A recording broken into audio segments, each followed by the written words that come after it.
proposta alternativa de terceirização pode ser analisada pelo Senado. Especialistas debatem o papel do Brasil no cenário internacional e sindicatos discutem a reforma da Previdência na Comissão de Direitos Humanos. Olá! O Senado Federal vai decidir amanhã se vota um projeto alternativo sobre a terceirização do trabalho nas empresas e no serviço público. O projeto sobre terceirização que está no Senado chegou à casa em 2015. Na época, ele foi duramente criticado. Mas agora que os deputados aprovaram um outro texto sobre o tema de quase 20 anos atrás, os senadores voltaram a se debruçar sobre a matéria. Na última semana, o presidente do Senado, o senador Eunício Oliveira, ressaltou o papel de casa revisora do Senado e se comprometeu a dar prioridade ao projeto. O relator desse projeto é o senador Paulo Paim, que ainda não apresentou o relatório, mas já adiantou que pretende fazer mudanças ao texto. Nesta terça-feira, os líderes devem se reunir para decidir qual vai ser a pauta de votação da semana. Eles também devem decidir como vai tramitar esse projeto da terceirização. Caso esse texto seja aprovado pelo Senado, sem nenhuma alteração, ele vai à sanção presidencial. Daí, nesse caso, em tese, o presidente Michel Temer teria como escolher sancionar o projeto do Senado ou o projeto que foi enviado pela Câmara dos Deputados na última semana. Se o Senado modificar o texto sobre a terceirização que está na casa, ele vai para a Câmara. E sobre o outro projeto que liberou a terceirização, ele já está na Presidência da República. Michel Temer tem até 12 de abril para sancionar, vetar todo o texto ou partes dele. Representantes de sindicatos protestaram contra a reforma da Previdência. Eles contestaram vários números apresentados na proposta do governo. A todos, bom dia, senador. Essa foi a terceira de uma série de audiências públicas sobre a reforma da Previdência, promovida pela Comissão de Direitos Humanos. E até agora, o tom é o mesmo. Rouba o dinheiro do povo, assalta a Petrobras, assalta a nação e vai descontar em cima da classe trabalhadora. Tem que ser preso. Cobrar os débitos da Previdência dos grandes devedores, ninguém fala. A reforma da Previdência Social do servidor público a nível federal, ela já foi feita. Tá? Nós estamos hoje com um teto igual ao do regime geral. Portanto, os novos servidores admitidos a partir de 2013 já se encontram no mesmo patamar. Tempo mínimo de contribuição de 15 para 25 anos, tempo mínimo de 30 para 49 anos para uma aposentadoria integral.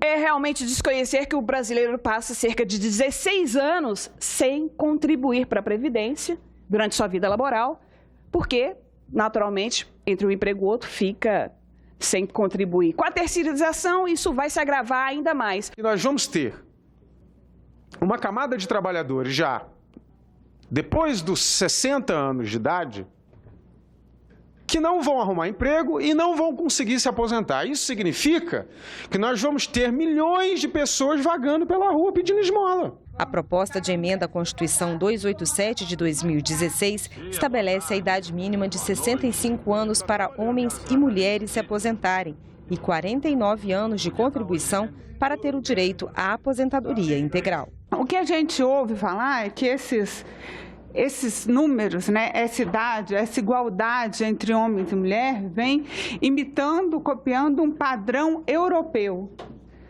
Mas e o resto do padrão europeu? E a infraestrutura padrão europeu? E as escolas e as creches? Quando é que a gente vai receber esse padrão europeu também? Dizer que essa igualdade de idade é uma conquista para as mulheres, ou como disse o nobre deputado Rodrigo Maia, uma reivindicação das mulheres, é um deboche. Para tentar viabilizar a aprovação da reforma da Previdência, o presidente da República, Michel Temer, anunciou na semana passada que vai tirar os servidores estaduais e municipais do texto da PEC 287 e justificou a decisão dizendo que é um respeito à autonomia dos estados. Mas a medida também não agradou. Não é séria com os trabalhadores e com o Brasil. O presidente quer fazer 2 Brasis. A Previdência está sendo transformada em um filé para o sistema financeiro. para os rentistas. Eu não acredito que foi alguém do bem que montou esse projeto.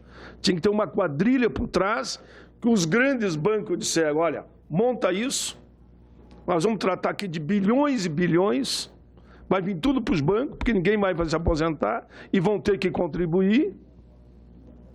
Aí o cara vai saber que lá na Previdência não dá, ele corre para o banco, para o fundo de pensão privado, para uma poupança. Senadores e deputados devem instalar nesta terça-feira a Comissão Mista de Orçamento. O maior desafio do ano é ajustar as despesas do governo ao teto de gastos aprovado pelo Congresso.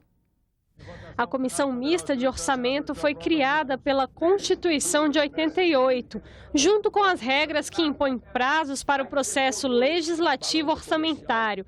A CMO é responsável pelos projetos de lei relativos ao plano plurianual, às diretrizes orçamentárias, ao orçamento anual e aos créditos adicionais, e deve ser instalada até o final de março. Por isso, sim, existe uma expectativa de que ela seja instalada nessa terça-feira, até porque a CMO, depois de passado esse prazo, os membros anteriores, eles não mais fazem parte da comissão. E lembrando que na primeira quinzena de abril, chega um projeto importante, que é o projeto de lei de diretrizes orçamentárias, e espera, então, que já tenha um relator designado e que a comissão esteja pronta para estudar o projeto, fazer as audiências públicas. 2017 é o primeiro ano em que os parlamentares vão trabalhar com a regra constitucional que impõe um teto de gastos. A consultora de orçamento Ana Cláudia Borges acredita que isso deve mudar a lógica de funcionamento da comissão. Isso vai ser uma novidade para o processo de apreciação da lei orçamentária anual na comissão, uma vez que não poderão ser colocadas emendas ou aprovadas novas autorizações acima deste teto. Para que se coloque novas programações, é necessário que se cancele outras que já estavam previstas no projeto. E essa análise é sempre muito difícil, de quais os critérios para a avaliação das políticas que estão ali e como que será feito um acerto entre as necessidades do Executivo e as prioridades definidas pelo Congresso.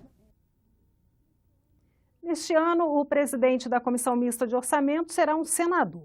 Já a relatoria das propostas orçamentárias fica com os deputados. A alternância segue a resolução que orienta os trabalhos da CMO. O Senado lançou neste mês a segunda geração do Siga Brasil, uma ferramenta que dá transparência ao orçamento da União. A nova plataforma facilita o entendimento das contas públicas, mesmo para internautas leigos em finanças e economia. A primeira versão do Siga Brasil foi lançada em 2004 e representou um avanço em termos de transparência das contas públicas, mas era uma ferramenta voltada mais para o uso de especialistas em orçamento. A nova versão, o Siga Painéis, traz uma opção de navegação bem mais amigável para o grande público, o painel do cidadão. Oferece ainda um caminho especialmente voltado para análises das emendas ao orçamento da União. O objetivo é facilitar o controle social dos gastos públicos, criando condições para que a população entenda cada vez mais desse assunto. A gente pode ver aqui, clicando no painel cidadão, a primeira página é uma página de pesquisa. É possível você pesquisar sobre a emenda da União por temas comuns, como, por exemplo, Previdência. Basta digitar aqui, nessa primeira tela do painel, o tema Previdência. Aparecem vários temas relacionados à Previdência. Selecionando os benefícios do regime geral da Previdência Social, você tem uma série de gráficos que tenta traduzir esse tema. Mais embaixo, nós temos um gráfico que mostra a participação do regime geral da Previdência, os benefícios do regime geral da Previdência, no total do orçamento da União. E mais abaixo, o detalhamento de cada um dos benefícios, por exemplo, a aposentadoria do regime geral da Previdência na área urbana, as pensões na área urbana, aposentadorias na área rural. Em alguns gráficos, há uma explicação do significado de interpretação desse gráfico. Clicando aqui em Saiba Mais, você tem uma explicação completa do que esse gráfico significa. No painel do cidadão já existem 800 temas construídos, apresentados na forma de 80 gráficos, que variam conforme os assuntos selecionados. Informações retiradas da base de dados do Sistema de Administração Financeira do Governo Federal, o CIAF.